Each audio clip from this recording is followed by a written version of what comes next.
आप लोग नहीं मानते थे ना कि नज़र इज़ सो रियल।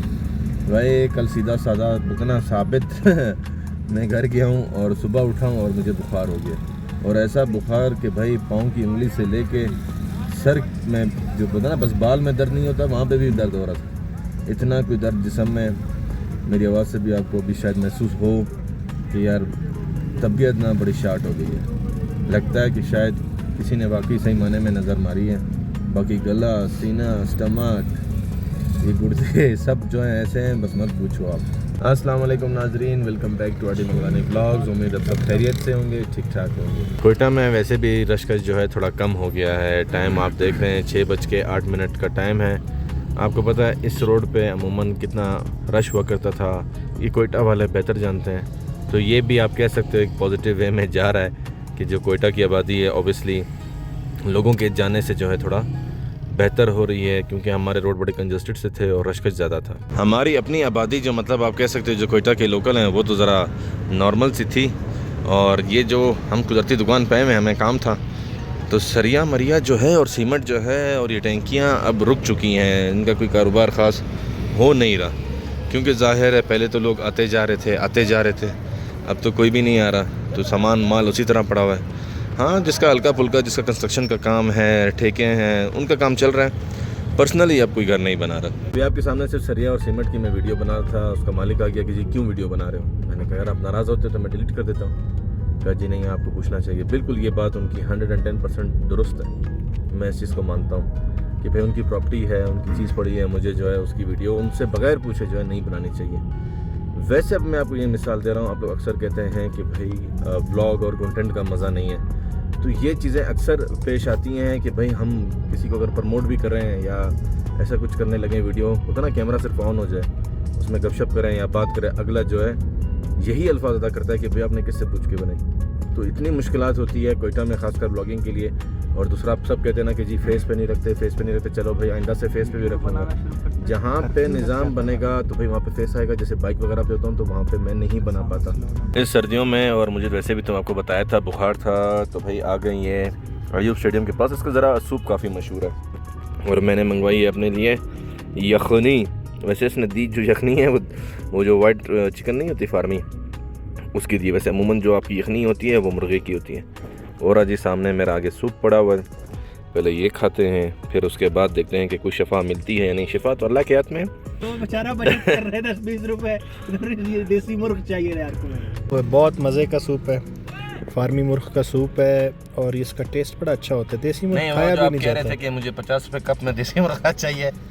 नहीं, वो तो देसी मुर्ग वैसे भी नहीं, ये जो तनकीद मुझ पे करते हो ये ब्लॉग पे भी बता दो, लोग खुश होंगे सुन के। आपका 50 में जो है देसी मुर्गी आप 50 वाले में आप देसी मुर्गी मांग रहे थे ना। हाँ ना यार, कम से कम यखनी जो होती है देसी मुर्ग की होनी चाहिए। ये तो फार्मी है, इसको मैं क्या करूँगा, ये उल्टा मुझे मफलूज कर देगा। सूप पीने के बाद हम कहते हैं ना कोयटा वाले, हम जो है चाय के नशे ही हैं। तो अभी हमारी जो रवानगी है वो जा रहे हैं चाय पीने, और एक कई यहाँ पे मशहूर हैं अब चाय वाले। मुझे अक्सर यही दोस्त बता रहे थे, कहते यार ये जो जा रहे हैं ठीक है ना, कहते चाय तो यही अच्छी बनाते थे, अब हमें अच्छी चाय कहाँ से मिलेगी। तो ये देखी जाएगी, बहुत लोग अच्छी चाय बना लेते हैं। चलो चलते हैं डायरेक्टली, पहले चाय पीते हैं। अब कोयटा में हमारे पास एक रास्ता बंद हो चुका है और बाज़ार की जितनी भी ट्रैफिक है वो इसी रोड से गुजरती है। और मैं सिर्फ आपको आगे सिर्फ ये दिखाना चाहता हूँ कि जहाँ पे ये फूड पॉइंट है और वहाँ पे आप देखना कि पार्किंग की वजह से मज़ीद ही मुश्किलात बढ़ जाती हैं। मेरे तो हमेशा ये आइडिया होता है यार कि बंदा पॉजिटिव बात करे। बात ये है कि अगर वो उनकी पार्किंग लिमिटेड हो जाए तो इतना रश नहीं होगा, क्योंकि खुला बड़ा रोड है। मैं आपको आगे दिखाता हूँ। ये जगह मैं आपको बताना चाह रहा था कि ये जगह आप देखो, यहाँ पे देखें 3 ट्रिपल पार्किंग ये हुए हैं। उसके बाद अब आपने इसको देखते हुए जाना है कि कितना रश है। ये तो अभी थोड़ा मज़ीद टाइम आगे होने दो, फिर आपको नज़र आएगा कि रोड के ऊपर यहाँ पे सिंगल लाइन चलेगी। लोग बिल्कुल शुरू में खड़ी करते हैं, इतनी जगह आगे स्पेस है, यहाँ पे आके खड़ी करो। देखो हम भी तो खड़े हो रहे हैं। चलें जी, इसी चक्रों में हम आ गए छोटू चाय। ये रहा जी छोटू चाय वाला, इससे चाय मंगवाते हैं और आपको बताते हैं इसका टेस्ट कैसा है। आजकल वैसे भी ट्रेंड चला हुआ है कोयटा में मटका चाय, मटका पिज़्ज़ा, मटका बर्गर। तो ये है छोटू चाय की जी मटका चाय। चाय इनकी अच्छी है, जो भी पीना चाहे। तो आपको लोकेशन मालूम है, ये आगे रोफ स्टोव है, ये आपका भी बेरी हो गया, और हाँ ये आपका छोटू चाय हो गया। ये देखिए भाई, उड़ती उड़ती बोलता है F16 जो इसमें आके गिर गया है। और इसका मैंने भाई को बोला पी लो, कुछ नहीं होता है, एक पर डिप कर दो दूसरे पर में शिफा है। भाई जो है नहीं मानता, बोलता है ऐसा नहीं है। अब हुआ ये है कि मक्खी यहाँ बैठी थी, यहाँ से उड़ के आई है और चाय पीने के चक्कर में जो इसके अंदर गिर गई है। कोयटा में अक्सर जब मैं रश की बात करता हूँ तो ये आपके सामने, मैंने कहा चलो एक मंज़र दिखा दूँ। आप लोग कहोगे कि यार हमेशा कहता है रश होता है, रश होता है, कोयटा में रश कब होता है? ये पीछे आप देख लो, यहाँ तक ट्रैफिक जो है वो जाम है। मैंने आपको बताया ना, क्योंकि एक सिंगल रोड की वजह से ट्रैफिक जो है जाम हो जाती है। और ये हमारे तकरीबन सारे लोकल ही हैं, और आपको पता है कि हमारा तो रूटीन ही ऐसा है कि जी कोयटा में अक्सर लोग शाम टाइम ही निकलते हैं, तो कभी रश होता है कभी नहीं होता। अभी ये रोड काफ़ी टाइम से जैम हो गया। मैंने कहा दोबारा आपको बताऊं, अगर आपको आवाज़ आ रही हो तो ये रही जी एम्बुलेंस जो कि सायरन बजा रही है। पता नहीं मोबाइल में आवाज़ आए या ना आए।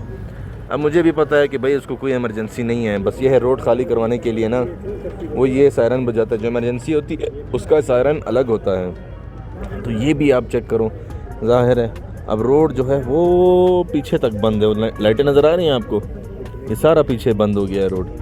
तो ये इश्यूज़ हैं। अब ये गाड़ी की पार्किंग भी देखो, तो मैंने जूम किया हुआ है, जूम से निकालूँ। ये देखो अब गाड़ियाँ उस खंबे के पास खड़ी हैं। अगर ये चाहें तो इतनी स्पेस आगे है, 2 गाड़ियाँ मज़े से खड़ी हो जाएंगी, ये रास्ता भी क्लियर हो जाएगा, यहाँ पे लोग तंग भी नहीं होंगे। अब सिर्फ और सिर्फ आप वो देखो ना उस गाड़ियों को, तो सिंगल पट्टी जा रही है। बस वो कहते हैं ना, थोड़ी सी सिस्टम को चलाने वाले जो हैं थोड़ा फोकस नहीं करते। अगर इसको फोकस करें तो वो मैं आपको ये कहना चाह रहा हूँ कि इंसान की आसानी के लिए ना कुछ भी नहीं होता यहाँ पे। तो अगर इंसान की आसानी करना चाहें तो बहुत कुछ हो सकता है, ये चीज़ें चेंज हो सकती हैं, ट्रैफिक का निज़ाम बेहतर हो सकता है। आप भी बोलोगे बार बार एक ही चीज़ दिखा रहा है, तो मैंने कहा चलो थोड़ा क्लोज़ आपको दिखा दूँ। ये देखें लाइन कहाँ तक जा रही है। अभी बाहर बैठे थे, दोबारा मुझे ठंड लग गई है और बुखार दोबारा ऊपर आ रहा है, क्योंकि जो मैंने टैबलेट खाई थी उसका भी असर जो है तकरीबन अभी ख़त्म हो गया। इसलिए मैंने भाइयों को कहा कि भाई तबीयत हो रही है ख़राब, सांस फूल रही है, ठंड लग रही है, कमर में दर्द हो रहा है, गर्दन में दर्द हो रहा है। बुखार के सिस्टम में ऐसा होता है। और आपको पता है कि यार काम था, काम की वजह से बाहर आए, तो बस अभी सीधा चलते हैं घर की तरफ और टैबलेट लेते हैं और कंबल में सोते हैं, क्योंकि इसके अलावा कोई फ़िलहाल दूसरा हल नहीं है। जब तक है तो इसको हमने बर्दाश्त करना है बुखार को। अब यहाँ पे देखें इंशाल्लाह ये रोड बड़ा हो जाएगा और बन रहा है। तो अभी आप इसका रश देख रहे हैं, तो अमूमन जब रोड बन भी जाएगा ना तब भी आपको सेम रश ही नज़र आएगा। तो मैंने पहले भी अपनी वीडियोज़ में कहा कि यार यहाँ का हल क्या है, क्योंकि जिस तरह लोग अभी खड़े हैं यकीनन वहाँ पे जो अपनी पार्किंग करेंगे, और रोड का फ़िलहाल तो कोई मालूम नहीं है कि कितना फुट मज़ीद बड़ा हो रहा है। और दूसरी चीज़, किसी की रोज़ी का दुश्मन नहीं हूँ। ये रेडिया देख रहे हैं आप, ये भी गलत करते हैं, बिल्कुल फ्रंट पे आ जाते हैं। क्या ये रेडियाँ यहाँ से जाएंगी? क्या इनका रोज़गार ख़त्म हो जाएगा? ये भी एक सवालिया निशान है। ये कहाँ चले जाएंगे? चलो ये चले भी गए या ये यहीं पर रहे तो सेम ट्रैफिक का अगेन आपको मसला पेश दर होगा। इसका भी हल सोचना चाहिए। हमारे कोयटा वाले फिर भाई गाड़ी ऐसे चलाते हैं जैसे GTA वाई सिटी में जो है वो चला रही है। देखो ट्रक वाला कहाँ आ रहा है, इसका रोड उस तरफ है, ठीक है, वो हमारे सामने फ्रंट पे आ रहा है। मैं कहता हूँ सिर्फ एक बंदा टॉमी वर्सिटी था, ठीक है, हमारे कोयटा में फिर सारे टॉमी वर्सिटी है। तो ये हालत है इनकी। भाईजान मोटरसाइकिल वाले भी टॉमी वर्सिटी बने हुए होते हैं। एक बंदा होता है चलो कहता है कि यार गलत जा रहा है। अब ये देखो कैसे इस ठंड में हवा को चीरता हुआ जवान घर जा रहा है। मानता हूँ कि भाई हर किसी को लेट है, लेकिन आप अपनी जान के साथ साथ दूसरी की जान के साथ भी खेल रहे हो। थोड़ा लेट चले जाओगे लेकिन खैर आफियत से जाओ यार। ये बहुत पुरानी कहावत है, कहते हैं देर पहुँचें पर पहुँचें। हमारे वाले क्या कहते हैं, देखो कैसा मैंने आपको जो है पुद्दू लगाया और कैसा क्रॉस लिया आपसे। अपनी ड्राइवरी भाई हमें मत दिखाएं, हमें आप पे पूरा भरोसा है। अपनी जान का ख्याल करें, अपने बच्चों का सोचें और एहतियात से चलाएं। टॉमी वर्सिटी बनने की ज़रूरत नहीं है। अच्छा, मेरे दोस्त अभी ये जिक्र कर रहे थे, कहते हैं ये भी एक फैक्ट है कि हर बंदा अपने आप को ड्राइवर मानता है, इसमें कोयटा वालों का कसूर नहीं है। मैंने कहा ठीक है भाई, ये बात भी दुरुस्त है और मैं ब्लॉग में ये डाल देता हूँ कि भाई आप ठीक कह रहे हो कि भाई हर बंदा अपने आप को एक्सपर्ट मानता है। अगर एक्सपर्ट मानता होता तो भाई एक मिसाल है, फिर ये एक्सीडेंट क्यों होते हैं, ये गलतियाँ क्यों होती हैं? गलती सबसे होती है, मैं कर सकता हूँ, आप कर सकते हो, मोटरसाइकिल वाला कर सकता है, गाड़ी वाला कर सकता है, ट्रक वाला कर सकता है, सब कर सकते हैं, लेकिन एहतियात कौन करेगा इसमें? नुकसान तो दोनों साइड होता है ना।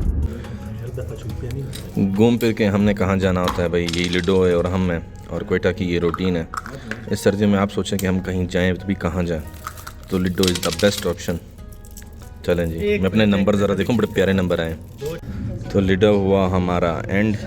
गेम तो गेम होती है, नंबरों के ऊपर होती है, जो नंबर आए उसी नंबर के ऊपर गेम होती है, बंदे का कुछ भी नहीं है सीन। बस अभी चलते हैं आहिस्ता आहिस्ता घर की तरफ, और तबीयत का भी मज़ा नहीं है। हालांकि मैं जा रहा था घर ही, लेकिन दोस्तों ने खींच लिया, कहा कि जी एक गेम खेलते हैं, उसके बाद कुछ नहीं होता। कहते हैं मर्द मुजाहिद को कुछ नहीं होता। लोकेशन है